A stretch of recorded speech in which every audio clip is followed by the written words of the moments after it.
Good morning, good afternoon, and good evening, ladies and gentlemen. I'm Andy Churley. I'm Head of Marketing at BrandShelter, and I'm delighted to welcome you to this keynote webinar on the strengths and weaknesses of the Trademark Clearinghouse. We will be looking at what the TMCH delivers to brand holders and how brand owners can actually get the best out of the services that TMCH offers. Before we start, we'll go into a little bit of housekeeping. If you have any questions during the presentation, please type them into the chat window, which is on your right-hand side, and you can mark it as a question.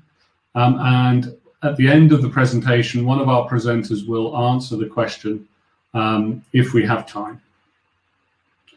After the presentation, we will send a link to all participants so that you can actually review the presentation again, or indeed forward the link to that presentation to your friends and colleagues. So a little bit about the webinar. The Trademark Clearinghouse has been operating for nearly 10 years now, and it's been designed to meet the ICANN's requirements on the new gTLD program. Its real-world value over the past sort of 8 or 9 years has been questioned by a lot of brand owners due to the tight operating restrictions imposed on it. However, in recent months, the TMCH has kind of extended its services such that its benefits to brand owners bear some re-evaluation. Over the next 40 minutes, BrandShelter's Matthias Pons and Webb will examine the TMCH's latest offerings in the context of cost-effective brand protection and monitoring the trademark holders. A little bit about BrandShelter. BrandShelter specializes in providing online brand protection to companies and trademark owners. BrandShelter is part of the brand services division of CentralNic PLC, which is one of the world's largest domain management companies and has more than 47 million domains under management. In addition to the management, security, and online brand protection surrounding brand name portfolios, BrandShelter offers expert advice on brand protection, portfolio consultancy, and IT security. Let me introduce your speakers today. I'll start off with Matthias. Matthias is before becoming head of BrandShelter for the DACH region. Matthias has spent 11 years at BrandShelter in a variety of other roles, ranging from fulfilment to account management. Matthias has in-depth experience in online brand protection for well-known brands, including the operation of the TMCH. Webb is our group product manager at CentralNic with a track record of shaping large, complex digital strategies for market-leading products and services.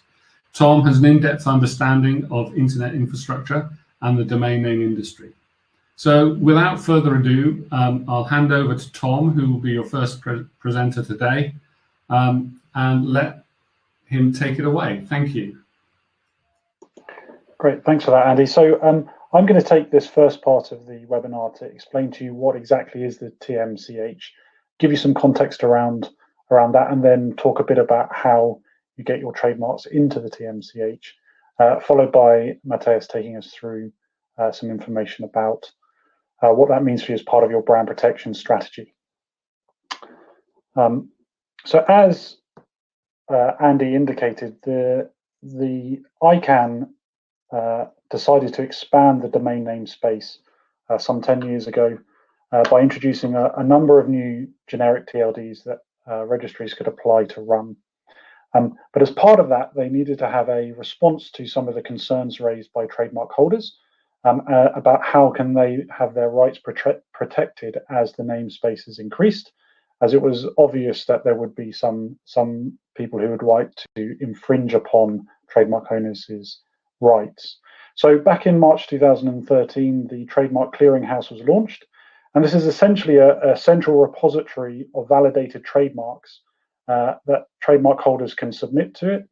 And the purpose of it is to protect those trademarks and those rights as new trademarks came online, and give those trademark holders early access to registering their marks within the new generic TLDs. It also provided some additional ongoing monitoring and some notifications as trademark holders who are in the Trademark Clearinghouse have their rights infringed. So how do you get into the Trademark Clearinghouse? Well, to do that, you need to have a valid trademark to be registered within the Trademark Clearinghouse. That registered trademark needs to be registered in a certain jurisdiction. It can be a mark protected by a statute or treaty, or a court-validated mark in the sense that you might have a popular mark that isn't actually trademarked, because it isn't possible to do that. With those trademarks, if you are a trademark holder of that type, you can submit your trademark along with a set of other information around the class of goods that your trademark is associated to, the jurisdictions within which that trademark is applied to, and any other relevant information. And in order to take part in, say, early access to registrations within the new generic TLDs, you also have to provide usage declarations and samples for that to go in.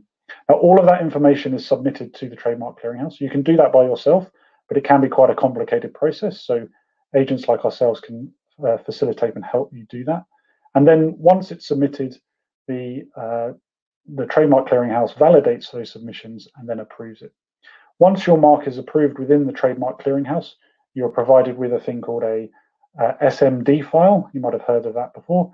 This is really a signed mark data file. Essentially, you can think of it as a key to allow you to access the early registrations within the new generic TLDs that were coming out. It also provides you with this ongoing alert system, which notifies you if anyone was to register your mark while infringing your rights. So, in addition to submitting your trademarks, you also have the ability to submit some variations and labels. Now, labels and variations have two slightly different meanings depending on whether you want to use them for registration purposes or ongoing monitoring. So when you submit your trademark, as an example, if you were, say, called BrandShelter Group, you're able to also define a number of additional labels which you would then be able to register in any sunrise periods. So for example, if you were called BrandShelter Group, you could have BrandShelter Group with no spaces, or replace the spaces with dashes. There are also chances to substitute. So if you have an ampersand in your trademark, that can be replaced with the word and or the local language equivalent. Same with the @ symbol and others like that. So that means that when you come to the sunrise registrations, when you get to the early access registrations, you're able to register any of those labels as well as your main trademark in those TLDs. Trademark variations. This is for the ongoing monitoring. So when people register names, and they should be notified that there is, you will be notified when those registrations happens. And variations are just variations of your trademark that you might be interested in. So you can define things where your name is contained within a term. So for example, if it was BrandShelter, you could have BrandShelter Group. At either side, so it might be my BrandShelter portal would be a variation, or just a subpart, as long as it's not less than 50% of the trademark. So something like BrandShelter, if that was an acronym or a shortening of your brand that you'd like to have. So all of those are submitted as well alongside it, and this gives you a broader range of protections in terms of being able to register domains during the early phases, and then be able to get alerts when others are registering things that might be of interest to you. So when all of the TLDs launch, they follow a typical launch cycle. Now, the majority of TLDs have launched, but there are still some that are continuing to launch even today as they get delegated into the route. And there are three main big phases. So there is the sunrise period, is what it's called, which is the ability for trademark holders to register their marks or their terms using those labels before anyone else does. In order to take part in that, you need to have a Trademark Clearinghouse SMD file, i.e. you need to be in the Trademark Clearinghouse to be able to participate in that. So if there are certain TLDs that are going to be launched that you want to be able to register in, you need to have a TMCH registration to do that. Once Sunrise closes and all of the trademark holders have had first access, there's a land rush. This is typically where the registries release high value or premium type terms, and those are done in various different ways to maximize the take-up of the TLD.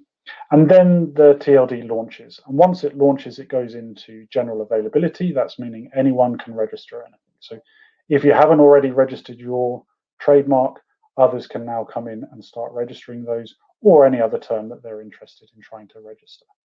And that leads to two things. One is a protection mechanism introduced by ICANN, which is called the trademark claims period, which is typically 90 days after the launch.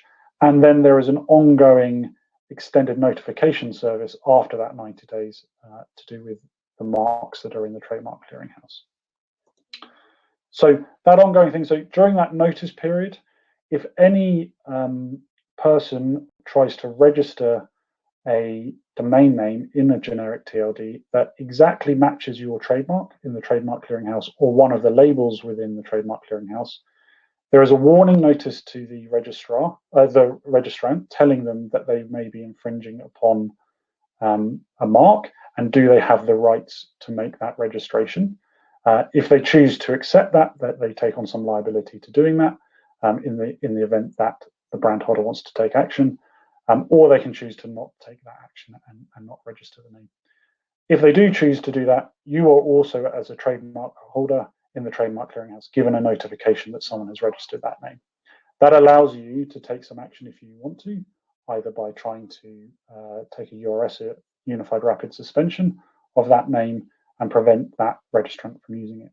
Ideally, you've registered if it was something you cared about, but this was a mechanism to allow you to see things that might be registered that you didn't want to happen. Once it passed that 90 days, you then go into the ongoing notifications.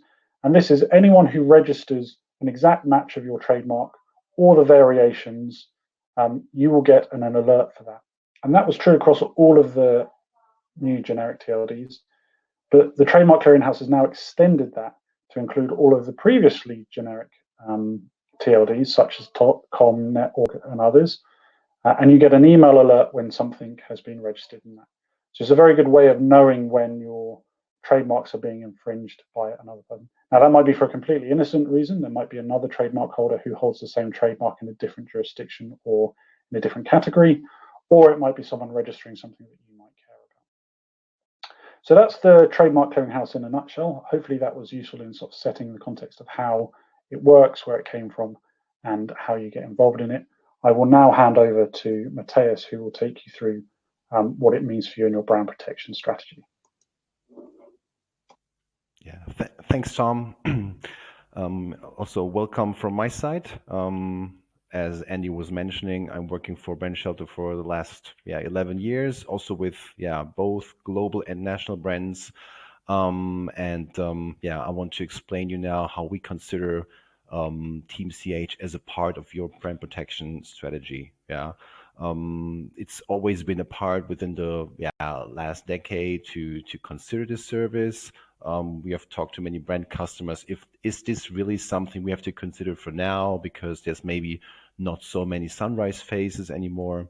So we now ask the question: do you guys does a brand protection manager really need to consider it? What is the business impact and the benefit of it? What can you expect and maybe not expect? So what does it maybe also not cover? And how do you orchestrate maybe TMCH as a brand protection measure in combination with other measures? And how does it fit into your brand protection strategy? Looking back, a little bit of the evolution. So in March 2013, it was implemented as part of the new generic top-level domain program. So there's TLDs that have business impact on certain branches, or maybe not. You consider .app, .kitchen, .food, or any other generic string. And TMCH is basically it supports brand holders to register and validate their trademarks, which can be done either directly or through an accredited agent, which we are. And looking a bit at the numbers, so WIPO, the World International Property Organization, knows over 40 million registered trademarks all over the world. And what we can see is that in May 2019, there's have been only 45,000 TMCH records in that database. So there's a big potential, but the actual figures of brand holders who were considering this, there's still a big gap. And now we get questions a lot by brand holders. Is there, like for February 2021 now, for today, as there's almost no new sunrise phases, maybe like less than 10 per year at the moment, what is the current benefit for brand holders? We would call this like, okay, what's left in 21 from this service? So for now, we say brand holders should consider Trademark Clearinghouse as a low-cost domain alert system, providing early warnings about domain registrations by third parties. Low cost means we would say like around 200 euros per year. That's something people should definitely consider because it creates some value on domain alerts, which can be potentially infringing domain registrations. But we'll also look at some challenges that would still remain in this regard.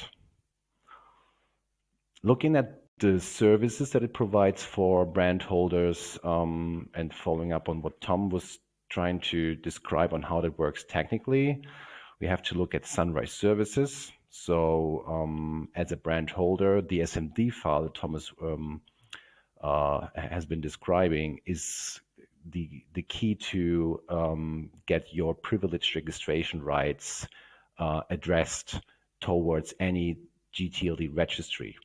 So for example, Apple can register the trademark in the Trademark Clearinghouse and get an SMD file and then apply in any sunrise phase for the corresponding domain name before any other third party could. Second part of the service it provides is the so-called trademark claim service, which has two major business impacts. One is the brand holder gets a notification once a trademark, once a domain name is being registered by a third party. So if apple.kitchen has been registered by some other party, the client gets a notification, and at the same time, there's a warning towards the registrant when attempting to register the domain name. So there's an alert system on both sides during the claims period, during the first 90 days. Any third party that will attempt to register your domain name or your brand name will get an alert. And that's basically for the first 90 days in general availability, which Tom was describing. And then it continues into an ongoing notification service, which is beyond the original 90 days. And trademark holders have the benefit of being notified of potential intellectual property infringements based on these registrations. And the fourth step here is the uniform rapid suspension, which is a standard procedure for dispute resolution for domains below new generic top-level domain names. The advantage is that it's lower costs compared to the UDRP file, which can be a decent four-figure amount of money. And for the URS, we consider an amount of like 300 up to 500 USD.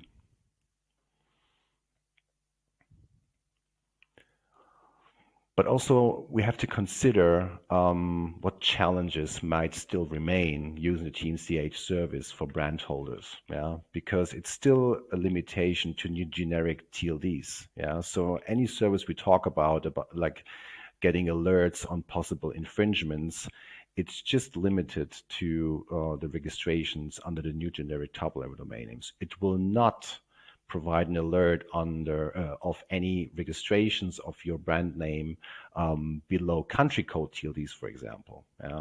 So it's a complementary service, but it's not fully replacing a domain monitoring solution.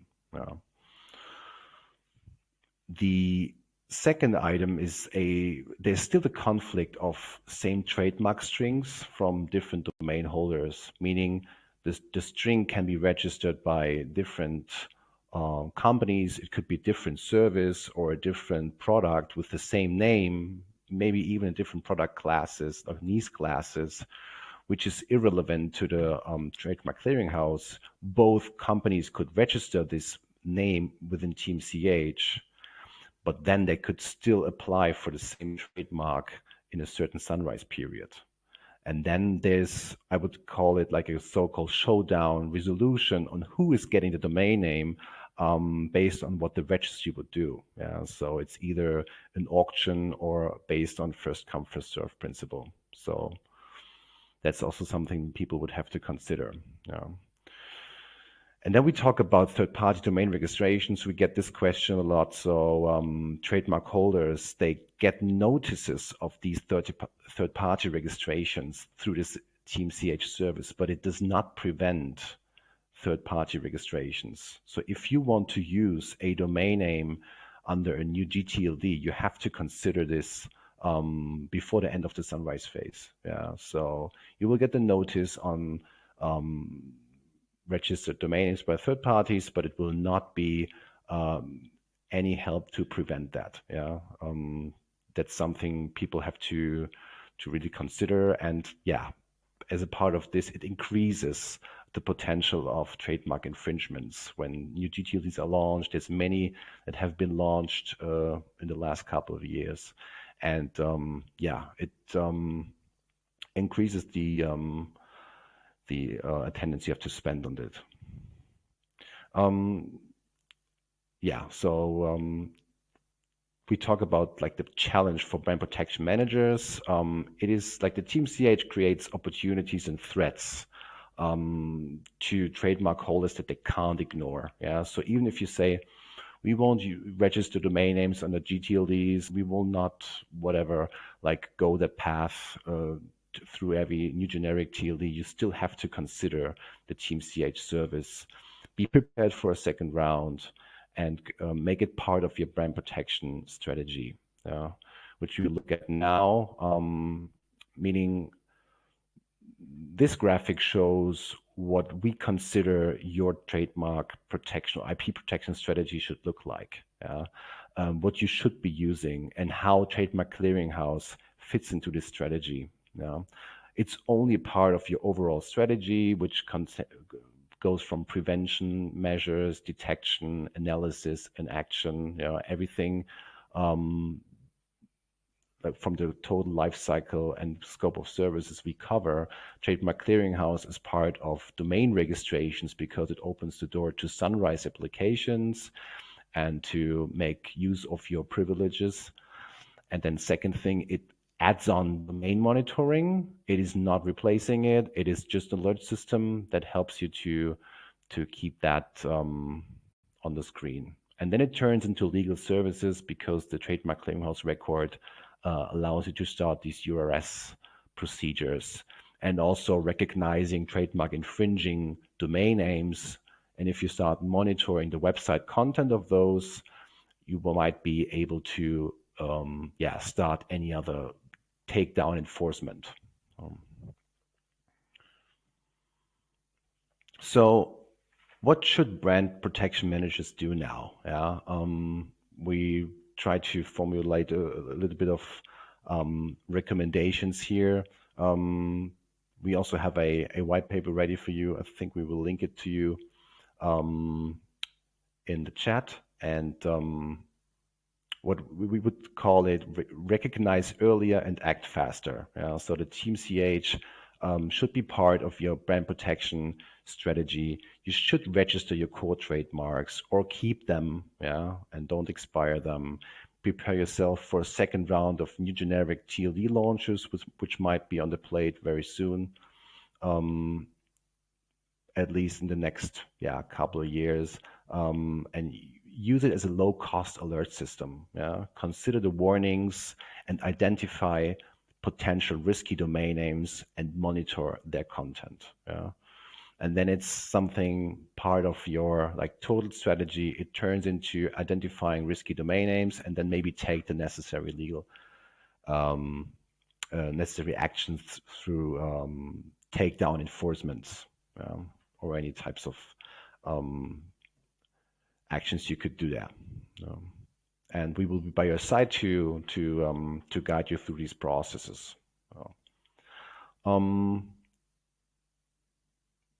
So BrandShelter is working to support you with your IP protection strategy. Basically, we want to make sure that it's a concierge service for you with advising you and help you to register your marks in the TMCH, because it can be like some kind of challenging process, providing some kind of proof of use and the description on the NIS classes, and there's a few things people have to consider, and the BrandShelter team will assist you to guide you through the process and take care of the interaction with the Trademark Clearinghouse. And then it's also a part of consolidation of your assets in one single place. You have all your domain names in one single place, combining those with the Trademark Clearinghouse service. Make use of an automated SMD file handling so that people don't have to worry about this SMD thing that Tom was just talking about. It's the system will automatically recognize that there's an SMD file in place and use it for future sunrise phases. And then at the same time, we will support you with more extensive domain name monitoring and enforcement services. So in order to take the next step in this regard. There's also a webinar planned for this, and Andy will also explain how to join and when it will take place.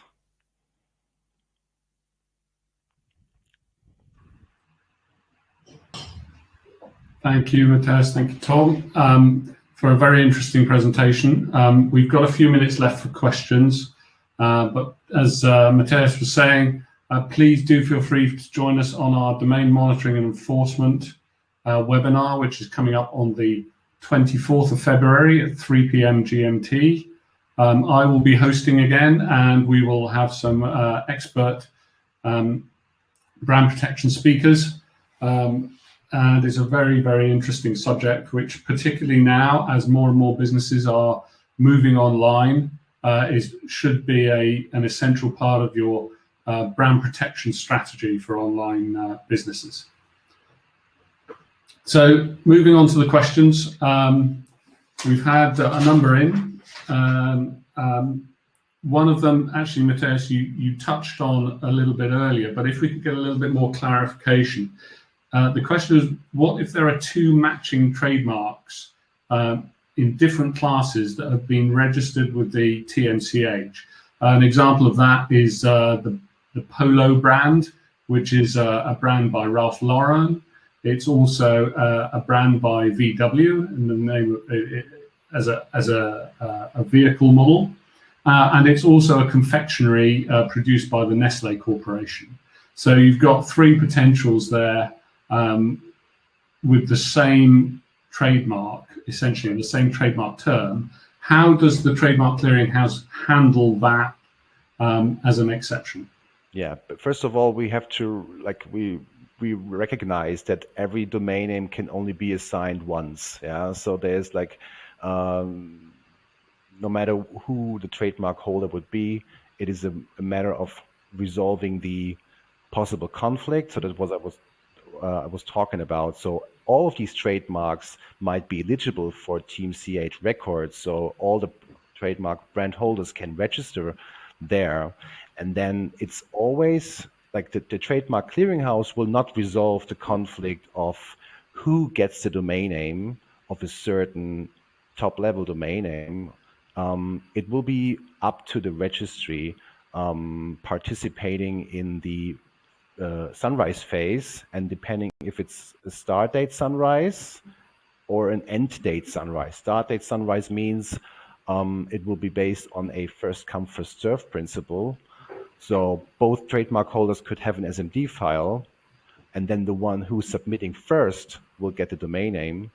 And then there's the end date sunrise, which might turn into an auction. So both trademark holders could apply under, for example, .kitchen, yeah, and then if there's two applications in the sunrise phase, which is an end date, there will be an auction, so you have to spend more money maybe to get this domain name. So that's the reality. But the TMCH will not resolve. It's up to the registry to resolve that conflict then. There's also another advantage to that, which is if you are the only one in the TMCH and you know you have a clashing trademark with another organization, being the only one in the Trademark Clearinghouse will most likely get you into the earlier phase. Right. Because if you're the only one there, you're the only one who has access. So that's another consideration as to why you might want to get your trademark in the clearinghouse. Of course, if you don't have legitimate rights to that name, you might have a conflict later, but if you have a registered mark, most likely you'll win in that scenario. Yeah, I think it's fair to say that looking at the gTLD program as it's rolled out since 2013, the prevalence is for end date sunrise. So where you have competing names, they tend to go into an auction where they would fight it out for the rights to that name. Are pending trademarks eligible for registration in the TMCH? So pending trademarks or not, you need to have a registered trademark, so it has to have passed through, because that's part of the validation process taken by the TMCH. There are some considerations where you may not have a registered trademark. You might have a well-known or famous non-registered trademark, and those can be accepted by the Trademark Clearinghouse on the, if you provide some court order or some other way of providing or being able to show that you have protection rights over that particular term. So in general, no, unless it's registered, you don't, unless there's special circumstances that you can do. And we've heard, thanks Tom, we've heard about how you can register in the Trademark Clearinghouse, put your marks in, and we've heard about trademark agents. Am I obliged to use a TMCH agent to register my mark with the TMCH? Just like I'm obliged to use an accredited registrar to register a domain name? No, you're not. You can apply to the Trademark Clearinghouse by yourself. The only thing I'd say about that is if you're not accustomed to how the Trademark Clearinghouse operates, that can be quite a complicated process. And obviously you're reserving your rights for the future and the ongoing monitoring and notification. So it's really important that you get that process right. So no, there's no restriction to stop you from doing that.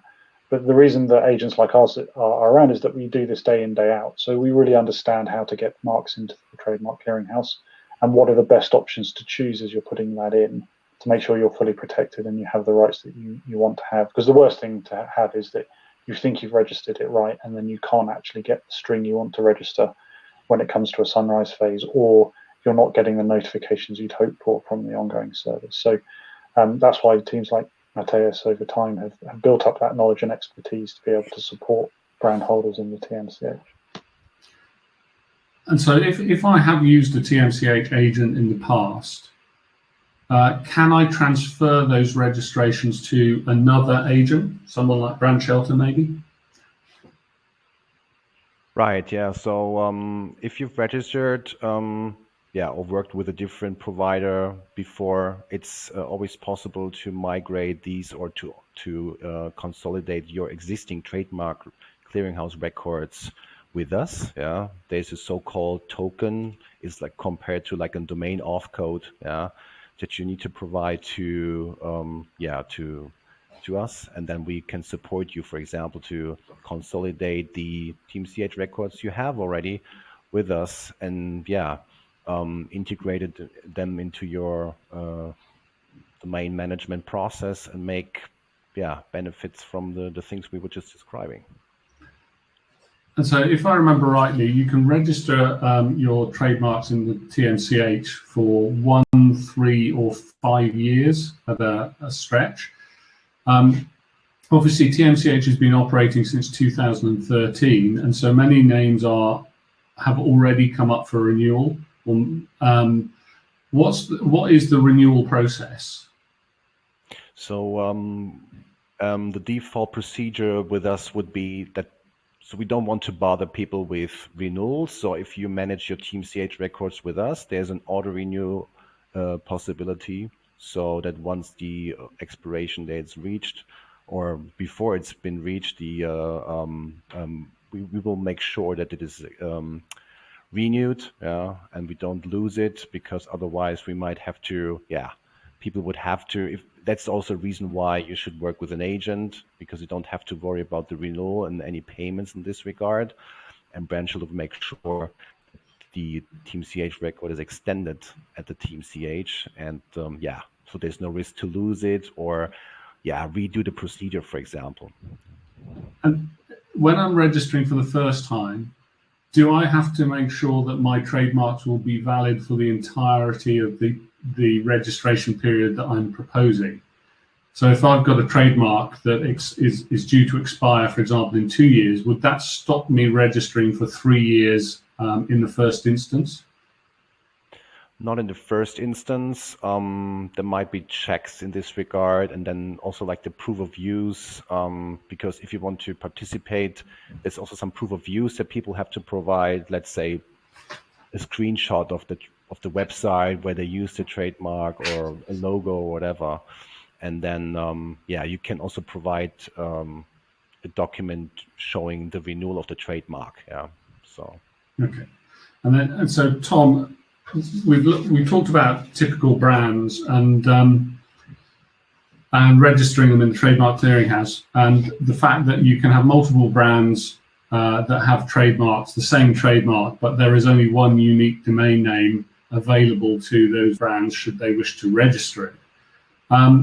What about things like special characters? If you have special characters in your trademark, in your domain name, or need special characters in your domain names, or if you're, for example, we talked about Polo.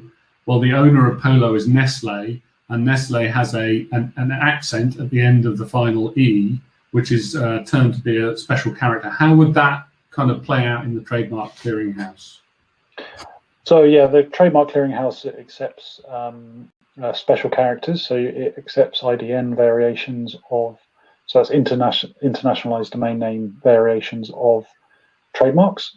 So it will convert your trademarks into those variations for you to be able to protect. You can also do replacement characters within those trademarks that you add in. There's also a replacement thing. So, for example, a dot in your trademark is not a valid character within a domain name. So those are typically excluded or replaced with another dash or other character. Spaces as well are usually either truncated, removed, or a dash is replaced in them for your labels. And any special characters like ampersands or @ symbols are typically translated into real words based on your jurisdiction. So if it's English, it'll be and at, and I would love to go through all the other languages I know, but for example, in French, it'll be a and in German. So it will allow for local translations of those special characters as well to protect them. You can also put multiple trademarks within the Trademark Clearinghouse associated to it. So you may have both a internationalized character as well as a non-internationalized trademark, which both of those can be entered as well. And those would show up as well with the notifications when you've registered them. So if we use Nestle again, you would have Nestle with an E and accent, and you could also have Nestle with just an E at the end. Yeah, that's why it's really important to set up your variations and your labels correctly, because it's really important to make sure you have the right substitutions for the various letters in your trademarks, so that in the ongoing notifications you get the right notifications that you want. And when you're applying for your Trademark Clearinghouse registration, if I remember rightly, the application language is in English, but many trademarks obviously are registered around the world for different jurisdictions and can be registered in multiple different languages. when you're registering, you have to provide a description of the mark. Do you have to get that translated from the original language into English when you're submitting the mark, or can you submit it in its original language? You should submit it in the original language under which the trademark was issued. It's really important for you to do that. If you want to submit it in another language, you can, but it's important that you get that translation certified as a submission as part of it. So yes, you can translate it, but it is important that it is certified as translated. Mainly the Trademark Clearinghouse will take the original language of the trademark entry. Great, thanks. And then final question, and it's quite a biggie really. The Trademark Clearinghouse, founded in 2013 to support the first round of the new gTLD program, where about 1,800 applications for new top-level domains were received. There is talk about a second round coming in the next couple of years. One of the criticisms of TMCH was the fact that all it did was give you warnings, and it had no powers to actually enforce on trademarks that you have in the Trademark Clearinghouse. And that may be one of the reasons why no more than 45,000 brands have submitted their marks in the Trademark Clearinghouse to date. Do you know if there's talk about extending the powers of the Trademark Clearinghouse, or whether or not the Trademark Clearinghouse will actually feature in the second round of new gTLDs? That's a great question. As far as we're aware, there's a lot of discussions going on around the Trademark Clearinghouse and its application in the next phase, or the next round, as they call it. And it is expected that there will be some changes to the Trademark Clearinghouse and what it can do and how it will act within the next round. So we would expect consultations on that, and for its remit to either be changed or address some of the challenges that have been in the past. At this stage, because there is no second round announced just yet, we don't know what the specifics of that would be. But it's likely to maintain at least some of the, or most of the features that it has today, but will be approved upon for the next round. Thanks very much, Matthias. Have you got anything you care to add to that, or no? Maybe not. Well, in which case, I'd like to thank everybody for their attendance today. It's been very interesting. Certainly, having been involved in new gTLDs for many years myself, it's a very interesting proposition, and it's been very insightful how the TMCH has changed over those years to try and address the real needs of brand owners. And I think the use of the Trademark Clearinghouse as a potential domain alert service, which is low cost, but also fairly good in terms of its coverage, and is potentially a slightly unique way of looking at how we could maximize the brand owner value out of registering their trademarks in the Trademark Clearinghouse now, in order to cover us for the second round, as it turns out, up in the next couple of years. But in the meantime, protecting and giving early visibility of domain abuse to your brand. Welcome back, Matthias. Thank you very much.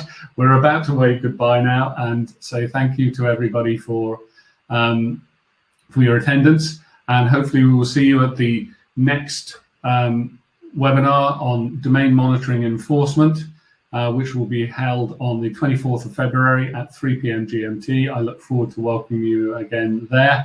And for now, thank you very much, and we'll see you next time. Thank you.